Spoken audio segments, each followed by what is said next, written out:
Special Rapporteur on Indigenous Peoples' Rights. Okay. I started out as he's the Special Rapporteur on the rights of Indigenous peoples. So he's one, but there's actually over 40 different special procedure mechanisms and individuals that you could participate with. So at that first session, what they allowed was everyone to speak and share about the work that they've done, and more importantly, what they're looking at doing in the future and why these special procedures were allowed. The other really important thing that did happen in 2006 relates to Indigenous peoples. What was adopted at that first session? UPR?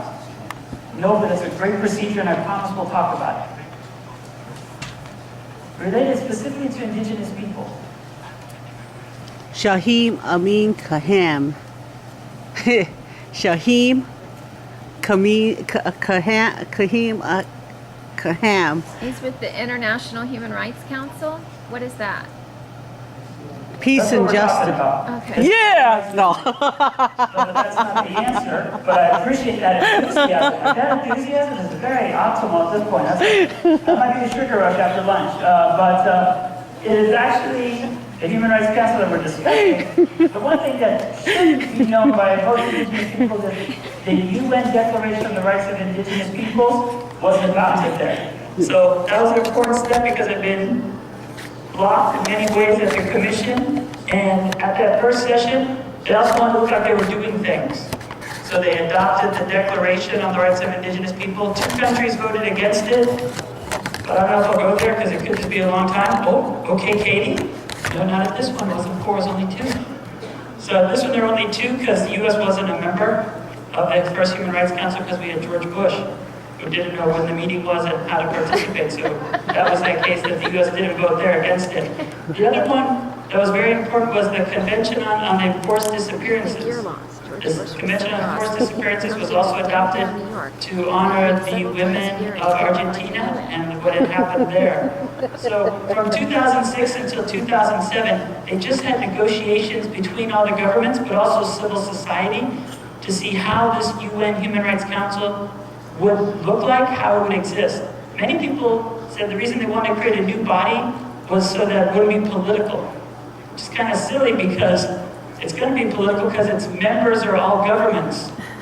So it would never really change. Some people said they were trying to take the water out of the old pool, build a new pool, and then put the same water in the new pool and say, we got a great new pool. So as people from the Pacific, we can tell if it's good water or bad water. And what NGOs and civil society tried to do was make sure that the new Human Rights Council had some specific new opportunities that we can incorporate new strategies. And so the HRC Resolution 5-1 was adopted actually in June. Interestingly enough, it actually went to a midnight session. They stopped the clock. It's always one of those fun moments about being at the UN. Mexico was chairing, the ALBA was, so it was seen as a giant celebration. So they even had the mariachi bands there, they had tequila, they had margaritas, and they thought they'd be celebrating by 6, but there was a stall. China did not want the Human Rights Council to be created. It was quite exciting in that the band actually started playing, the margaritas started flowing, and they were still in deadlock. So maybe the margaritas helped towards the end there, but all the government officials and civil society was there. Mariachi only played one song and then had a na-na-na-na-na-na-na sort of stop because it wasn't quite the festive mood that they wanted. But it was important that they created this new body and it would meet more often. The Commission on Human Rights only met once a year. It met once a year in March, and that was it. You can see how that could be bad for Indigenous peoples or people trying to bring issues forward, because if a government violates your rights in April, kind of hard to wait a whole year for justice to roll around. So the idea was that this Human Rights Council should meet more frequently and provide more opportunities for people to participate in it. So when you look at it, they did review it in 2011 and it got some improvements, but the next thing that they came up with was their membership of 47 people. And these 47 members are actually member states. An exciting thing about this is they actually have to run for office. So when they run, they make voluntary pledges, they promise things that we can then use to hold them accountable later. They also make brochures. Korea made flags and fans to give away. Great Britain loves tea, so they gave tea packs with Human Rights Council on it. Last time when Great Britain ran, they had a giant party at Palladium, like a bouncy castle for adults, out on the grass in Geneva, saying all that they would do. So it is important when they do run because it gives you an opportunity to put pressure. The other thing with the 47 members is you can also challenge when they run. NGOs and civil society have been able to actually make sure that really bad countries running for the Human Rights Council weren't able to get elected. So it's kind of an important point to look at there. The steep distribution has 13 for Africa, 13 for Asia Pacific, 8 for Latin America and Caribbean, 7 for Western Europe, and then 6 for Eastern European states. How many people know if their country is on the Human Rights Council now? Anybody know if your country is on there? Or anybody see their country on there? Yes? Which one? Yeah. What? Which one? Brazil, okay. One of the things is when your country's on, they serve for a 3-year term. When they're there, they can also run twice for a maximum of 6 years. But when they're on the council, they always want to champion an issue. So it's really important to actually think what issue that you can push your government to take and to promote that. So there's those there. You have Vietnam, China, India, Indonesia, Japan, Kazakhstan, Mexico, Peru, Kenya, Namibia, South Africa, many places where indigenous peoples are. There's 2 more groups up there as well. We have US on there right now, UK, Ireland, France, Italy, Ireland, and then over there you have Eastern European states. So this is the body. They'll have an election again in November. So one of the countries that wants to run is Laos. Well, Laos has been abusing its indigenous people. They had a disappearance recently of one of their lead development and human rights advocates. So we're actually organizing a campaign that by November, we can make sure that they hopefully don't get on and get one of those seats. So that's one aspect there. The sessions now, they do take place 3 times a year, and they have usually 3 weeks or 4 weeks. So the good news for you is from here, the next one is in June. It's 3 weeks long. The next one after that is September. That's also 3 weeks. And then in March, it's 4 weeks. Now, the important thing about those sessions and the length is that here everyone comes to the permanent forum and everybody wants to speak for those small agenda items. And everyone's here. The interesting thing about the Human Rights Council, not as many indigenous people show up. And if you look at the agenda item, there are many ones that we could speak under on different points to raise our concerns and to be able to work together. So the one that I want everybody to think about, and that's even important, especially with the new rules of the Human Rights Council, is you can actually get funds from the Office of the High Commissioner for Human Rights to attend this meeting. So up until the end of May, you can actually apply to go and participate at the session in September. Now, September is seen as the Indigenous session because, as was mentioned earlier, the Special Rapporteur on the Rights of Indigenous People presents the reports then, but so does the NREP, the Expert Mechanism on the Rights of Indigenous People. They also present their reports in September. So it's kind of the 2 things for sure that deal with indigenous rights, and that's very important. But as I'll show you as well, there's another idea that, it's okay, we're doing good. The only thing on the back one was an idea of something we haven't done yet that we could do. We go back just one for a second, vote forward. It's okay. We're just gonna run through it. There we go. As they would say in French, voila. Okay.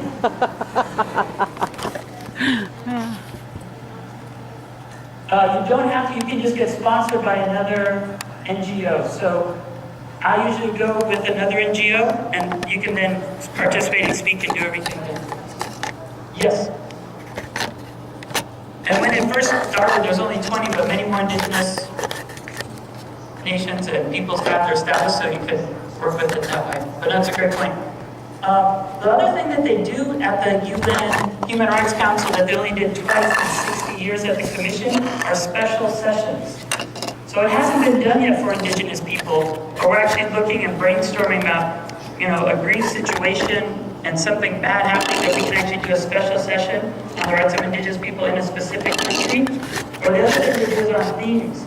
So they actually did one on the worsening of the world food and the impact of the global economic and financial crisis. So there are opportunities to work with those 47 members to push a special session, which only takes 27 members. So that's another thing that can be brought up. And it's usually a one-day session that highlights issues, and it's amazing. On some of those days, you actually have all the media lined up outside of Geneva, and you can't imagine it because we don't see them when we have our meetings. So that was the one last thing there. Thank you for your patience. This is the agenda item. So if you look at number 2, that usually starts on opening day, and it was this Madam today from South Africa, used to represent Mandela and do all kinds of other important work. She'll give a speech. Often she mentions nations where Indigenous peoples are. So as soon as they give their presentation, you can comment on a specific point or say this is similar to what's happening. The schedule is pretty flexible. Like you just have to think a little strategic, but it's very easy on number 2. Number 3, is that just for everybody or what? It's civil, political, economic, social, cultural, including the right to development. So all those are possible. Well, 4, human rights situations that require the Council's attention. I think many of the ones are that most countries that we speak out about. 5, human rights bodies and mechanisms. That's talking about all the different bodies, so anything that's brought up in the other bodies, you can raise it again here. 6 is the Universal Periodic Review. That was brought up earlier. That was a really good point. It's one of the most important ones. Every country in the world is reviewed in the UPR. The final step of the UPR is a 1-hour review where you get a 2-minute intervention. Interesting and a great thing now is, now you don't have to go to Geneva. You can actually just record the video at home and they'll play it in one of the 2-minute slots.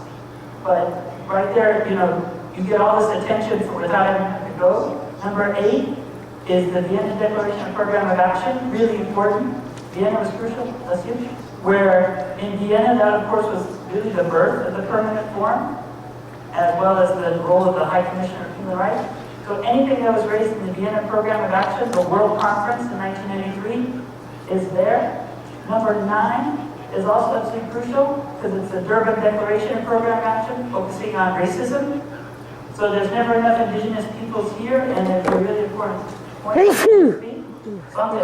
And number 10, technical assistance and capacity building. That's where if you have a plan or a project that you want to raise at the global level, you can actually say, My name is Liv, I'm a journalist. Have you seen Uncle Carmen? No. This would be important. These are things that we could do. So if you look at that, there's a lot of opportunities to speak, and it's usually not utilized at all. So if you do go there and work with a couple of NGOs, you can actually make sure that you can put your agenda there and make sure that there's a little extra pressure on your country. This is actually what the program of work looks like up here. So you can actually see what's going on every day. You're kind of getting a sense now of the UN day. It starts at what time officially? 10 o'clock. It ends at 1. Lots of side events at the Human Rights Council. Almost as many as the Perma Forum. In fact, even more. 1 to 3, then 3 to 6. Lately, it's been so busy, and their sessions have been going so long, that they actually have this super session where it's 9 to 12, 12 to 3, 3 to 6. 9 hours of participation. So a little exhausting, but from a perspective of participation, great opportunity to speak even more. In fact, you're probably like, I can't even write that many interventions. This is unbelievable. So it's an important point to look at there. Interesting here is you just have to do a little preparation beforehand, which is what most of us do, of course, before we show up to the permanent forum, right? And so near the end of the month, you can submit an NGO written statement. They'll actually print it up as an official UN document, so that's great. You get your report distributed officially in the packet of material for that day. The other thing is parallel events in rooms. You also request those at the midpoint prior. And then the Friday before the session, so this session, the next one that comes up is actually in June. The Friday before the 10th, you sign up for which ones you want to speak, and it's all electronic and online. So you don't have to run to the back and hope you get in. Just on Friday afternoon, just sit there and sign up for the one that you want to speak. So it's a little bit of preparation, but by just doing a little bit of work the month before, the UN prints your statements. You don't have to print them. They hand them out for you. And the parallel rooms and the events, it's really a good way to educate more folks about what's going on. We've done some interesting things as well with the side events. We've actually had an event, let's say, in Cambodia as well as Vietnam. And what we did is we Skyped and brought the people from the indigenous homeland to the UN without ever having to leave. And then So we just had it on the big screen there in the room, and that was done really well. Tracy did it as well for CERD. And so it's great that you actually don't have to, everybody doesn't have to leave, you just need one or two people there on the ground to be able to facilitate and bring issues up. Special procedures. Why I mention this is because everyone sends everything to James and Ida, and now everyone will send everything to Vicky Talley Corpus. But she'll also be really busy. But a lot of the issues overlap. So if your issue is a corporation doing something, you can send that to the working group as well. And you can send it to those members. You can also look at the many special rapporteurs with special rapporteur on the right to health, violence against women. It's an endless number hey, that you can contact. They can be joint statements. There's even a new special rapporteur on human rights and the environment. So when you get a situation in your homeland, it's just a good place to look at the Human Rights Council special procedures and look at which one it would apply, and then to send them pretty much the same information. But it's really easy to do that. They even have them for specific countries, so your country might fall under that, so it's another way to be able to put pressure as they review that mandate. The independent experts in the working groups, what happens is each one of them can visit 2 countries and also write a thematic report.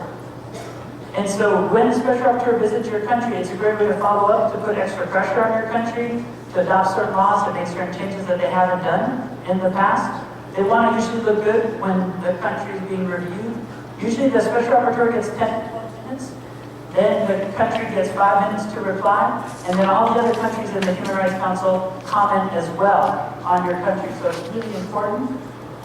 The other thing that also can be done, though, is private meetings with the rapporteurs or with their main assistants.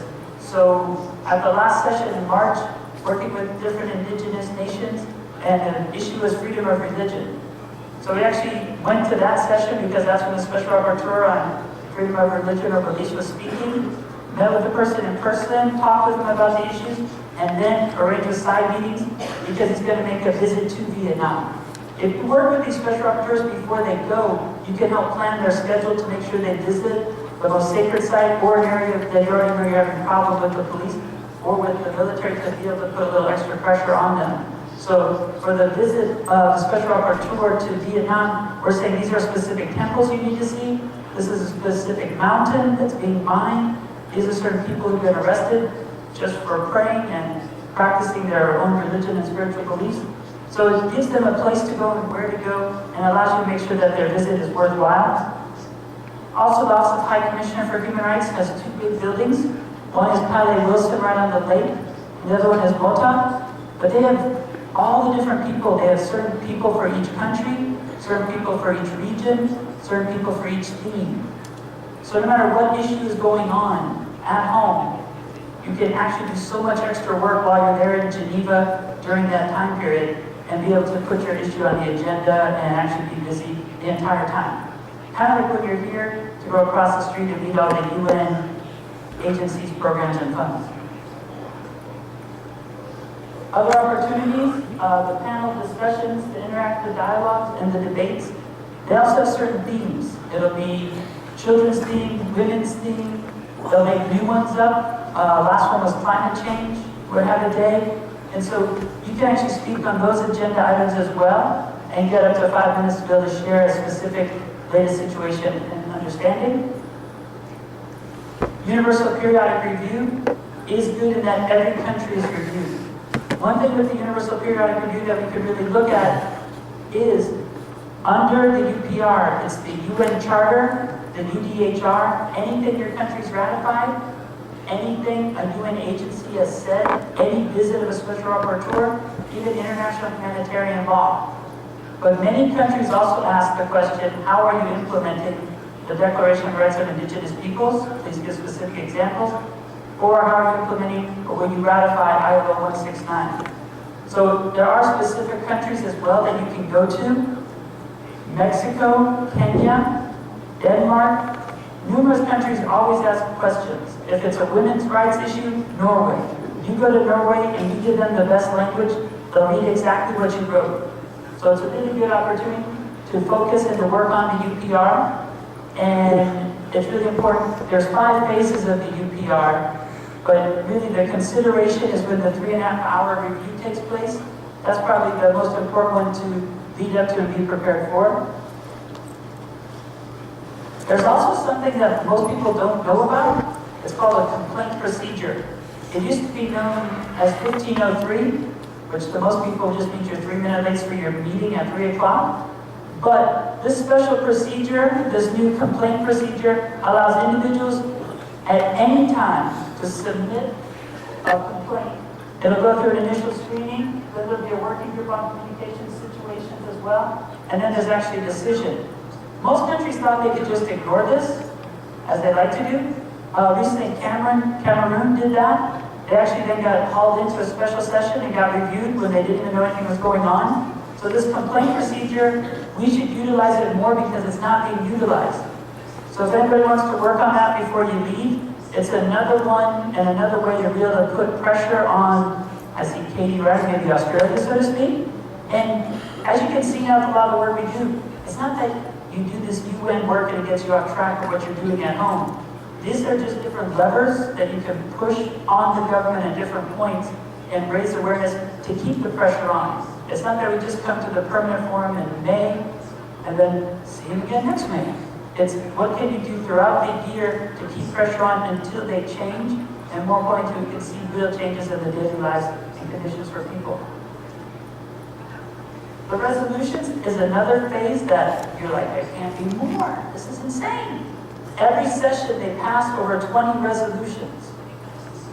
Some of these resolutions are very valuable. One summer in June, a couple of years ago, the Sami called me like, are you in Geneva? I'm like, yeah, we're students. Great. There's a brand new resolution that's going to create a mechanism to follow up on business and human rights.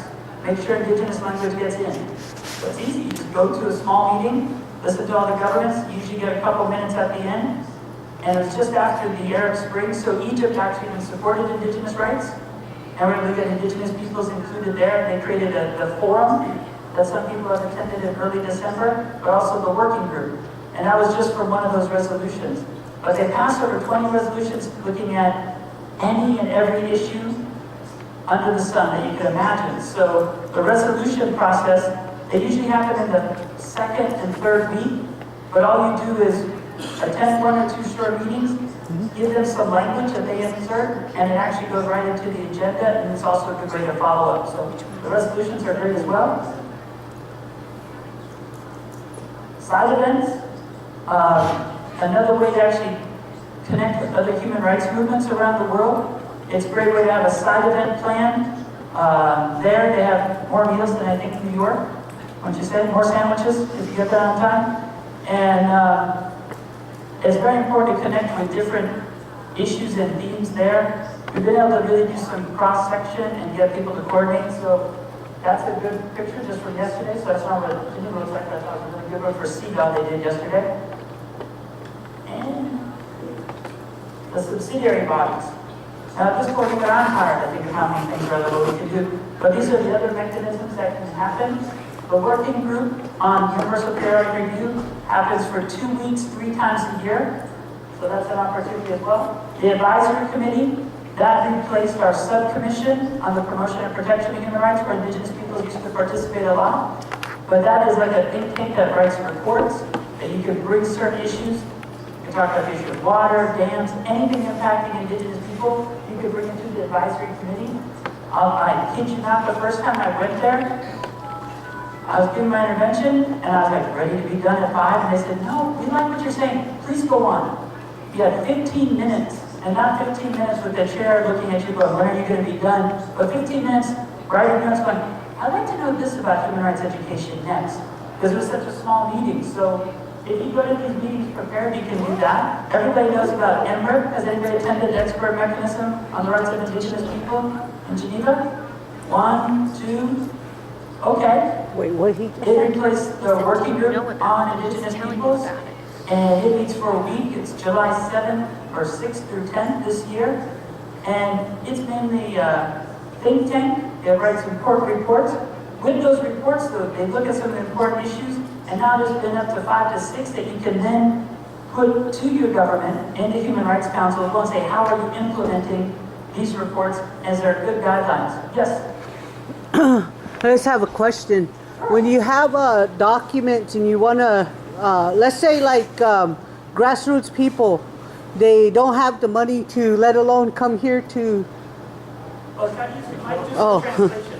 Sorry about that. Sorry. Let's say like the grassroots. Sorry about that. Oh, There you go.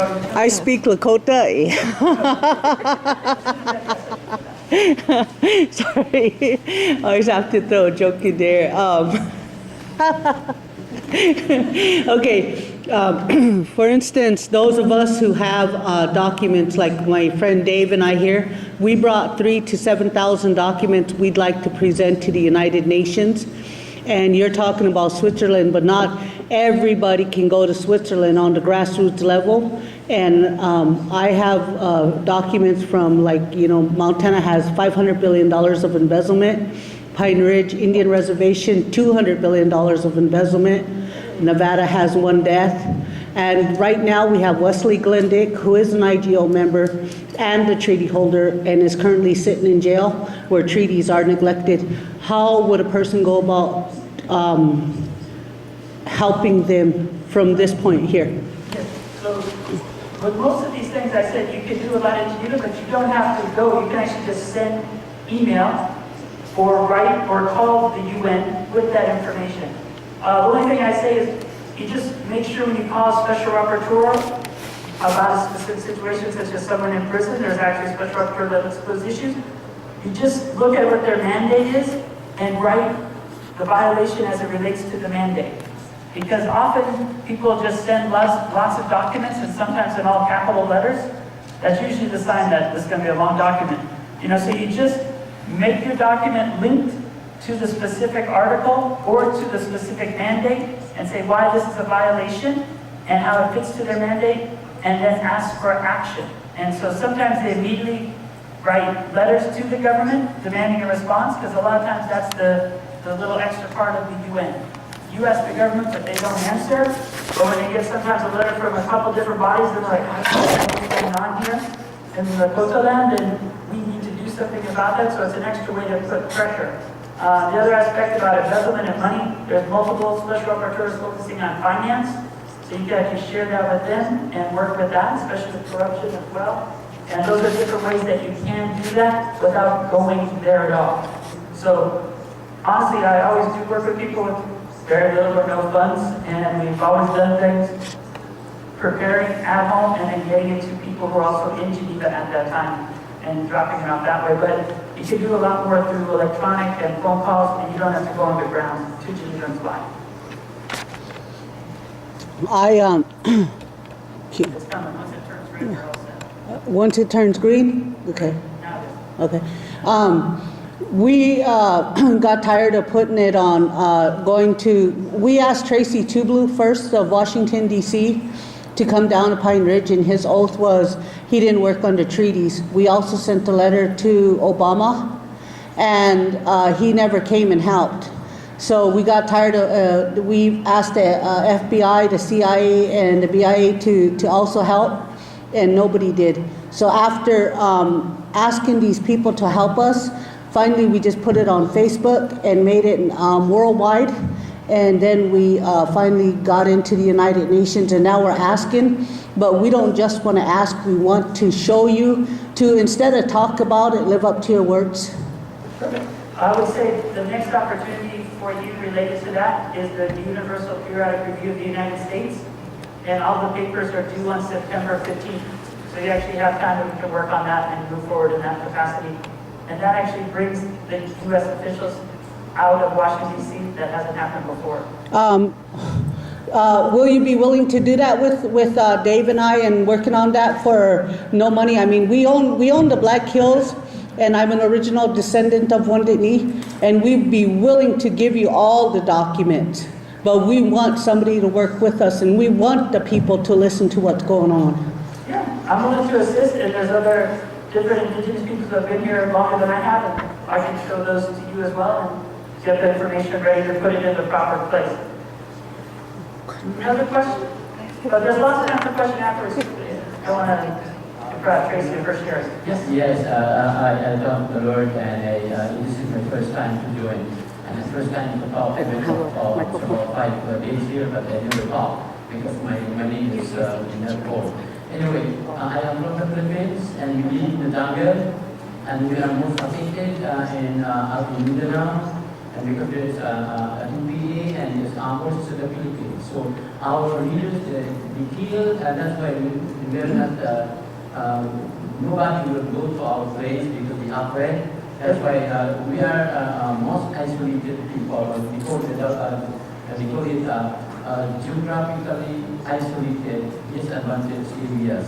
Now, I'm so grateful that I'm here to bring the voice of the people in Mindanao. So we really need help. Almost 100% the people could not write and couldn't read because there is no division in the jungle. We are nomadic, but we're trying to gather together now. And that's what we need. So for many days here, I heard about the problem, but what I want to hear is what is the solution of our problem in the Philippines. Usually is my people. I am the super doctor of the three tribes, Banwa, Manuwa, and Parani. So, sir, how can help us to solve the war zone without the presence of the enemy? Poverty, no education, everything. Right. On that one, of course, it's not like I can solve wars that quick. But the important thing to do is, do you go to, when you're here during these 2 weeks, have you gone to Asia Caucus? I'm putting it on there right now. Caucus when they meet? Right. So, but have you met with the Asia Caucus when they meet? Yes. So that's a good space for you. If it's your first time here, it's really good to go to your caucus meetings every morning or afternoon when they meet. Because at the UN, specifically the permanent forum, since there's so many people, it's like, a bad thing of a success is everyone wants to talk. You can give specific paragraphs to the Asia Caucus to then include, even if you don't get to speak. The other side is when you're here, working with other people that are in similar situations, in war-torn areas and where there is conflict, to negotiate and organize, because there's many other people that are similar ways, so they're all looking at solutions as well. And then, of course, the new special rapporteur is from the Philippines, and it makes sense to try to meet with her and to discuss specifically what can be done in that situation and circumstance.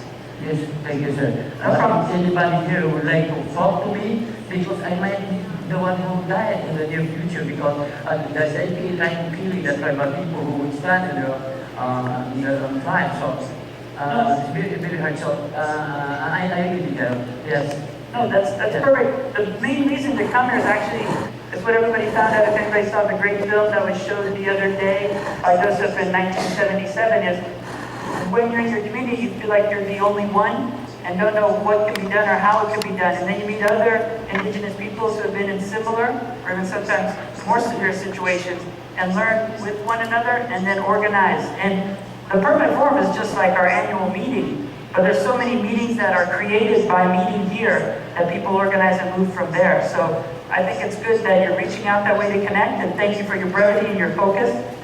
And then we will go right there, and then I'm going to finish this because I only have one more slide, and then Tracy can come up. And then we'll continue questions. We didn't think you'd be this excited to ask questions now, so that's good. Is this on? Yes, it is. Okay. Is there an international fund that would be available that people could apply for to help take delegations or to be able to participate in these types of forums? There is actually a great thing is a lot of people have been working, and there used to just be funds for the working group, which is now MRIP, and for the permanent forum. But now there's a fund that you can go to the Human Rights Council with, but you can also go, and I didn't mention this to you as well, but you can also go to the treaty bodies. There's actually officially 10 treaty bodies that look at everything from civil and political rights to economic, social, and cultural rights, racial discrimination, women's rights, children's rights, torture, enforced disappearances, migrant workers, everything. Treaty body. It's online, but It's online. it's real simple. You go to oachr.org, and there's even a call for that. And I think I'll have the email, and I can even send you an email with the call for it. You can apply before you leave here and try to go in September. So there's actually funds set aside, and not enough people applied last time. So it's one of those great pools. It's not like the tough college to get into at this point. It was one that people didn't know. So we're trying to make sure everyone knows about that. Okay? MRIC is another one that you can apply to attend, and it meets 2 months after this. The Forum on Minority Issues, no reason to go to that and confuse people even more. But that does exist, and it's a little not as well organized as the expert mechanism, but it's a space people have used in the past. The Social Forum is another place. It picks the theme every year. The theme this year was aging. The year before that was globalization. The year before that, climate change. So it's another space of 2-day meeting that you can bring your issues directly to if it relates to what is a concern for you. And the last one is in early December, the Forum on Business and Human Rights. And in the first 2 sessions, Indigenous peoples have done a remarkable job to really be at the forefront of that. And what they've been able to do, that's right on time to answer questions, so thanks a lot. And so the Forum on Business and Human Rights, we had Willie Littlechild closing the first one. There's always side events, there's panels, there's everything going on. So the Forum on Business and Human Rights is another important place because most corporations are coming onto Indigenous lands and trying to get access. And this is the last part, follow-up advocacy and action plans. What's really important when most people don't spend enough time on is the preparation. So for like the permanent forum, technically you should be getting started in January, you know, and find out after they meet as a pre-session when they meet and get the agenda and organize. That's the way it is. And also what's really important and most people don't do is when they go home. When you go home, tell everybody what happened. It's the best way to see and understand the issues, trying to teach it to other people and sharing what's good or what's bad or what's the benefit of that. So we're going to do that at University of Hawaii West Oahu with my colleague over there now. We're going to do that when we go back, so that's exciting. But for each one of these mechanisms, it was a really good point that someone did in the videos. They said, you can't just write the letter and then think it's going to all get done. But writing the letter, the same here, everybody gives their speech and they're like, okay, the speech, time to go to lunch. It's only the beginning, you know, that's when you then start networking with each other by getting the agencies involved or the certain governments to be accountable and push for those things. So a follow-up is absolutely crucial. And the other side also is some things with human rights that's important to think about is it's what's wrong and the blame and shame, but the other is also what do we want and what's possible and to put pressure on governments because when they show up to all these bodies, they want to put their best face forward. So the U.S. had not ratified or adopted the Declaration of the Rights of Indigenous Peoples. It was the last country. So when we had our UPR in 2010, that was our focus, get the U.S. to agree to the Declaration. We thought they would do it at the initial review. No, but they did it before the adoption 3 months later. So of course, any questions about Indigenous people, they could answer, yes, we actually adopted it on December 16th. President Obama invited people to the White House and da-da-da-da. So think about the things you want or who you want to make sure you get to where you want to put pressure on them and push for those things, and that's one tool you can use. And then last question before our next speaker, and then we'll have more questions after, if you want. U.S. did not adopt.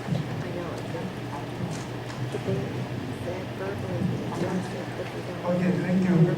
I just want to know how do we get to submit if you have like an agent intervention, looking at the fact that maybe you might not have the time to wait until September. For example, next month there will be the 30th session of the World Heritage Committee where they are going to make a decision whether or not to list the Okavango Delta in Botswana as a World Heritage Site.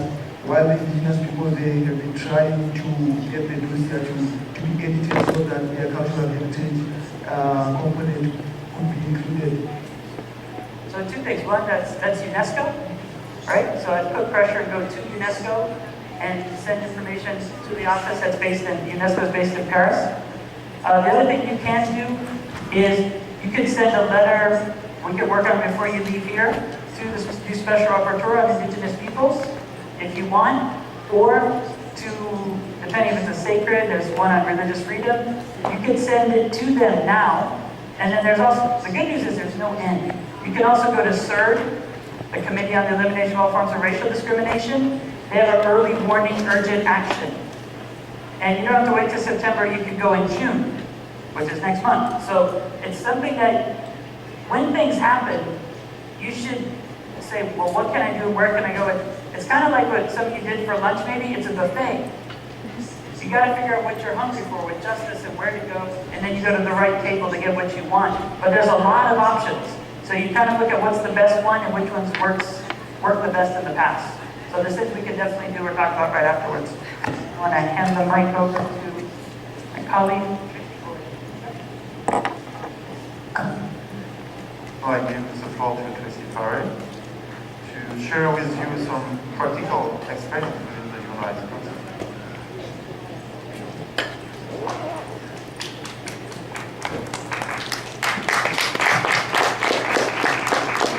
Good afternoon. First of all, I'd just like to acknowledge David and the GOSSIP team for organising this training. And I'm quite impressed with the numbers of people that are here. I think it's really good that this is an opportunity for people to hear about different parts of the United Nations, and I think it's really good that GOSSIP are able to organise this. Just a little about myself. My name is Tracy Whare. I'm Māori from Aotearoa, New Zealand. I've been involved in international advocacy work since 1998. So my first experience was going to the United Nations in Geneva, and I participated as an Indigenous Fellow in the Office of the High Commissioner for Human Rights.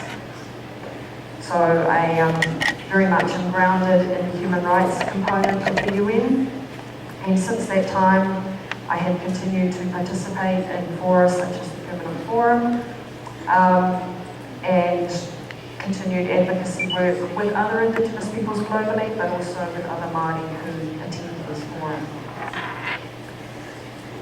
So my presentation today is a bit of a reflection on my personal experiences of attending the Human Rights Council. And I think the first thing that's important to say is that, as Joshua has said, you need to read the mandate of the meetings that you're interested in attending to see if it is the best use of your resources and time to work with that specific, or to attend that specific meeting. And as the digital world kind of enlarges and embraces different ways of communication, in some ways you can often have influence in these procedures without actually having to physically go to meetings. So it's important to keep that in mind as well. So I understand you have a copy of my talking notes, which is this little one page, which is what I'm referring to. And I put a couple of slides together, mainly just for visual purposes. But that's a picture, I think, from last year of the actual Human Rights Council in session during September. And it's always in the same room with a really strange roof.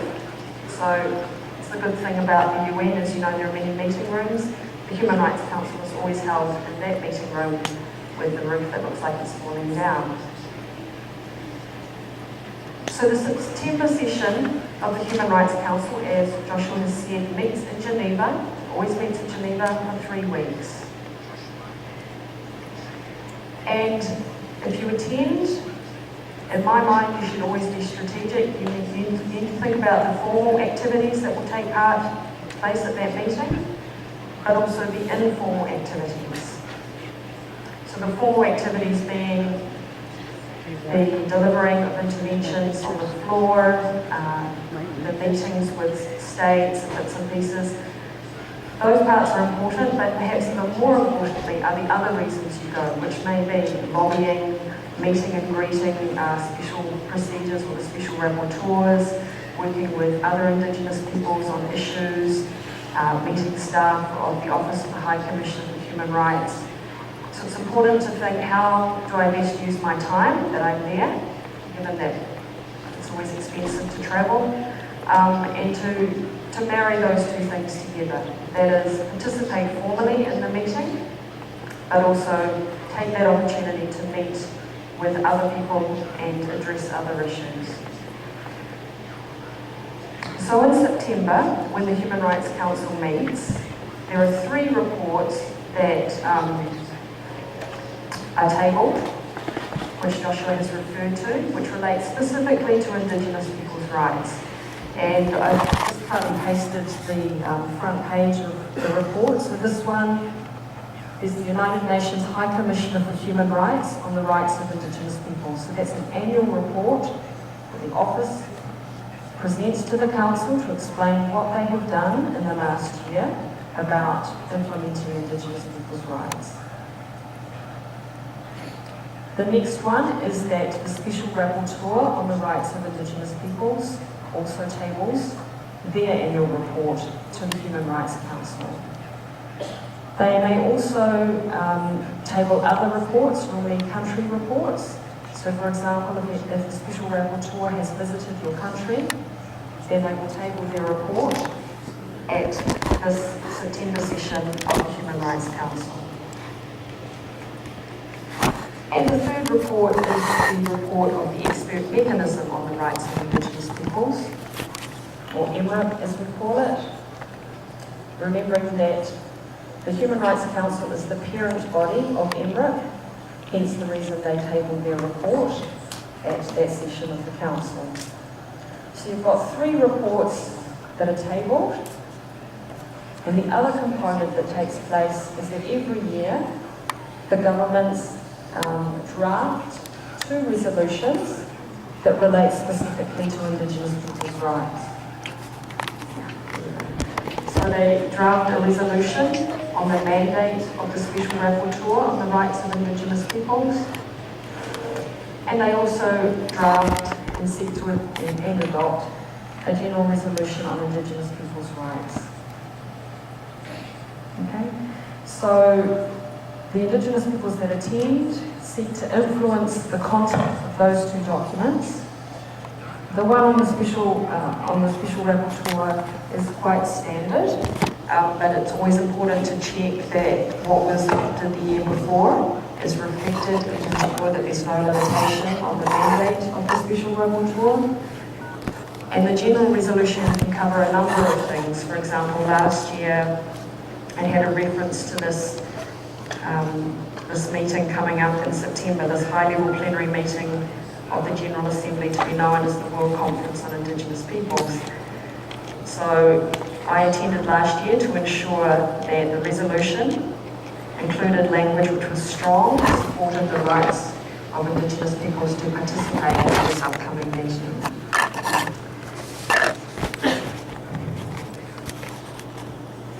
In terms of the format, when the Human Rights Council is actually meeting and the way that they address Indigenous people's rights, they've started having a half-day discussion on a thematic issue, and then they have a half-day for the presentation or the tabling of these reports that I'm referring to.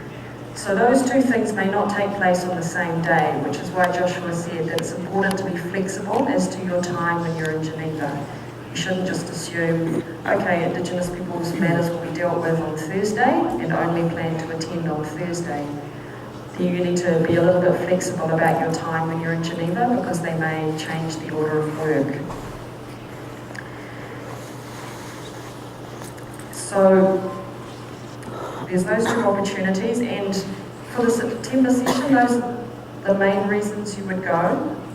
Is to try and organise your time around that, and then as I said, you may also try and meet with Special Rapporteurs, staff of the High Commissioner for Human Rights and other states or funders, other NGOs, etc.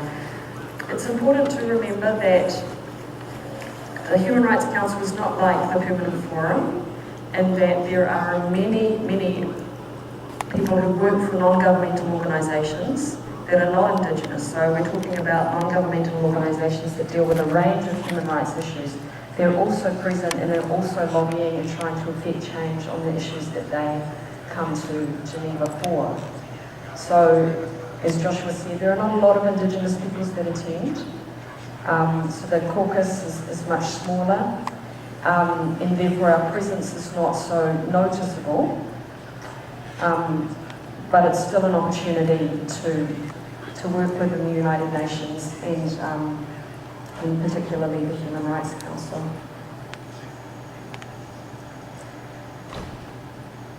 So I think I don't want to repeat myself too much, but as Joshua has said, it's important, if you're planning to follow the work of the MRIP or the Special Rapporteur, particularly if they've come to your country, you want to be there when they table the reports, so you can hear what states say in response to the reports that are tabled, and if you have the opportunity to speak, to address issues. For example, you may not like exactly how the Special Rapporteur has addressed an issue in your country report. You may think that's a bit weak, or we wanted something stronger.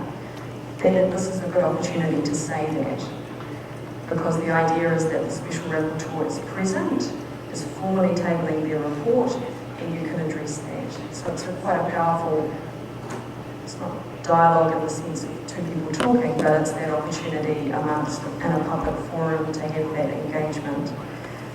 But even perhaps more so, to hear what your government says in response to the report, whether they accept it, whether they don't, whether there are parts of it that they like. So you get a good sense of the political climate in which the report is going to be accepted or not within your own country. And the Special Rapporteur may have an interim report of your country, or it may be a final report. So there may be more than one opportunity to engage with the Special Rapporteur during the Human Rights Council session.